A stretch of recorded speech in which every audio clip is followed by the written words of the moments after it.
Em 1997, eu aluguei uma cabana isolada por alguns meses após uma briga com meu pai.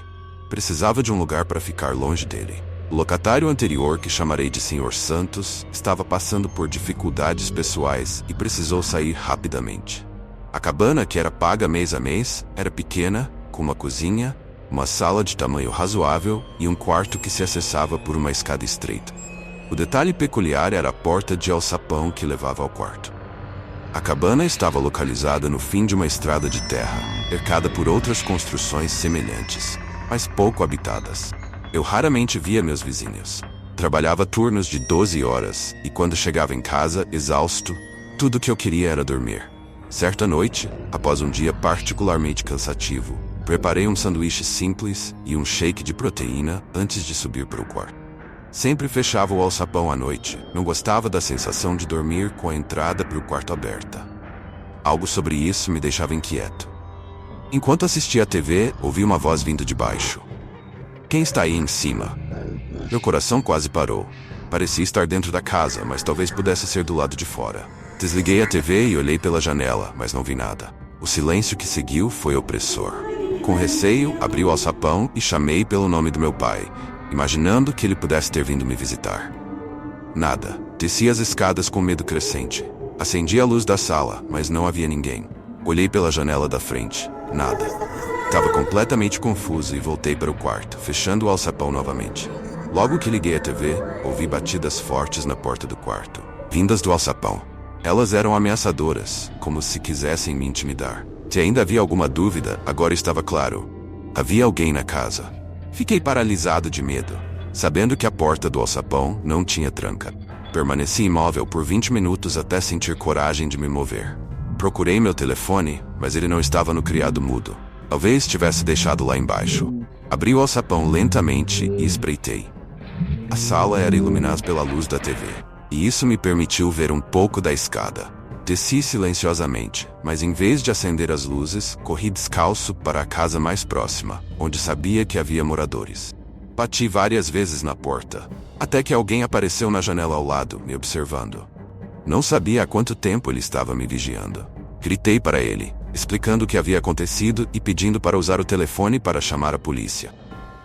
Ele me ouviu, mas continuou me observando em silêncio, sem sequer se mover. Aquilo foi assustador. Comecei a recuar, percebendo que ele não ia me ajudar. Olhei ao redor e não vi outras casas com luzes acesas. Um pensamento me ocorreu. E se aquele homem tivesse algo a ver com o que estava acontecendo?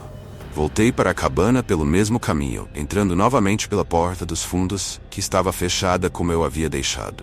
Tranquei a porta e acendi todas as luzes, procurando tanto pelo intruso quanto pelo meu telefone.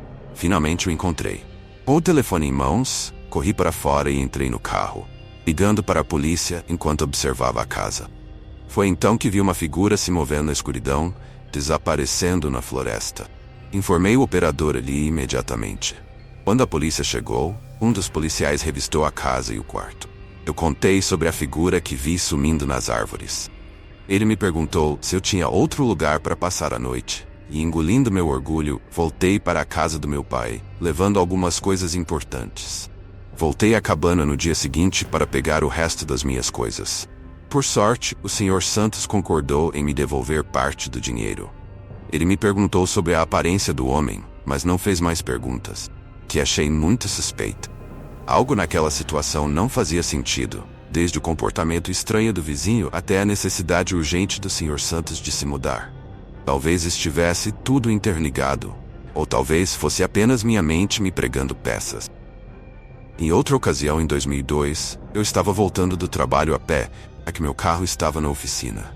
Caminhava por uma rua mal iluminada e era por volta das 11 da noite. Morava em uma cidade pequena, onde após as 10 raramente se via algum carro. Estava quase chegando em casa, quando ouvi o som de um motor ao longe, se aproximando devagar. Olhei para trás e vi uma van andando lentamente. No início, não dei muita importância, até que o motorista desligou os faróis e acelerou bruscamente quando chegou perto da estrada de terra que levava à minha casa. Isso me assustou, mas ainda não estava totalmente preocupado. Continuei andando mais rápido, olhando para trás de vez em quando. Foi quando vi a van entrar na estrada de terra, sem as luzes acesas. A essa altura, comecei a correr. Pouco depois, ouvi um som que parecia um tiro. Entrei em pânico e corri para a floresta, me escondendo atrás de uma grande rocha. Escutei uma voz masculina dizendo: "Acho que ela entrou na floresta." O pavor se intensificou quando ouvi a resposta de uma garota: "Ok, senhor, vamos procurá-la."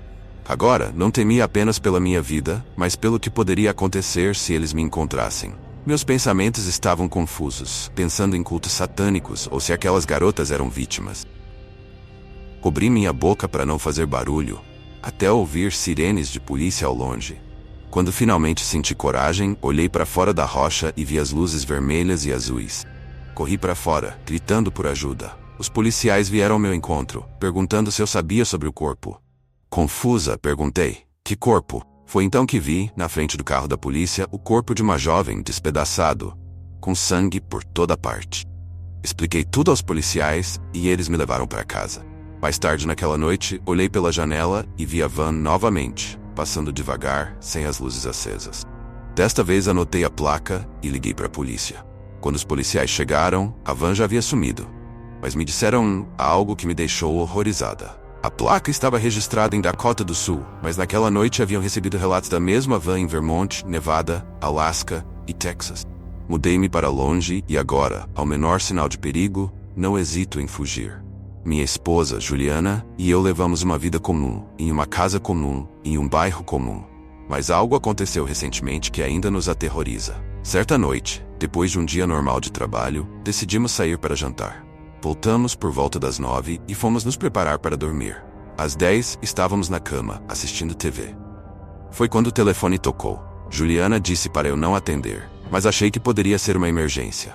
No entanto, o telefone parou de tocar antes que eu conseguisse atendê-lo. Alguns minutos depois, tocou novamente, mas desta vez mostrava número desconhecido. Achamos estranho, mas ignorei. Logo em seguida, o telefone tocou de novo.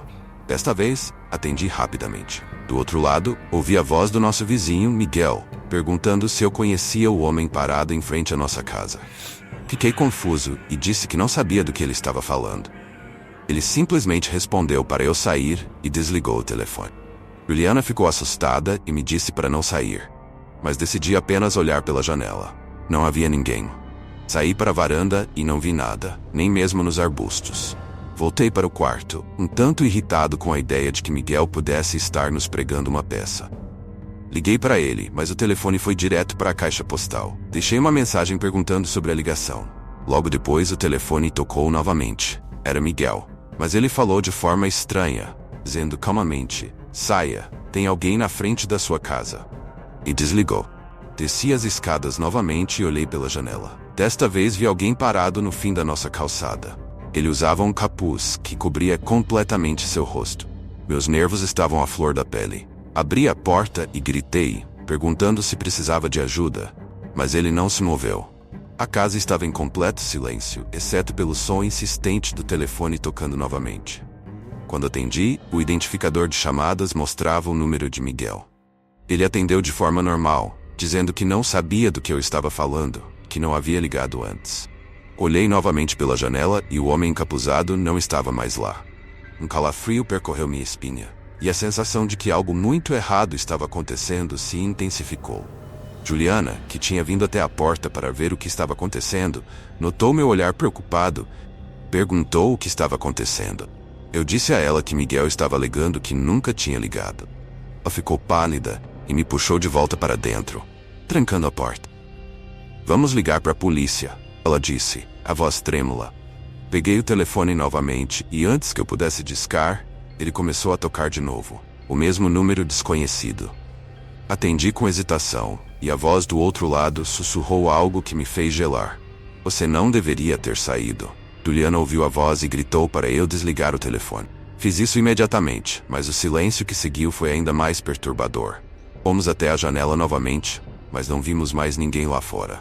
Fechamos todas as cortinas, trancamos as janelas e subimos para o quarto. Enquanto estávamos no quarto, ouvi um som estranho vindo do andar de baixo, como se algo estivesse raspando na porta. Juliana, pálida de medo, me pediu para não descer, mas eu sabia que precisávamos descobrir o que estava acontecendo.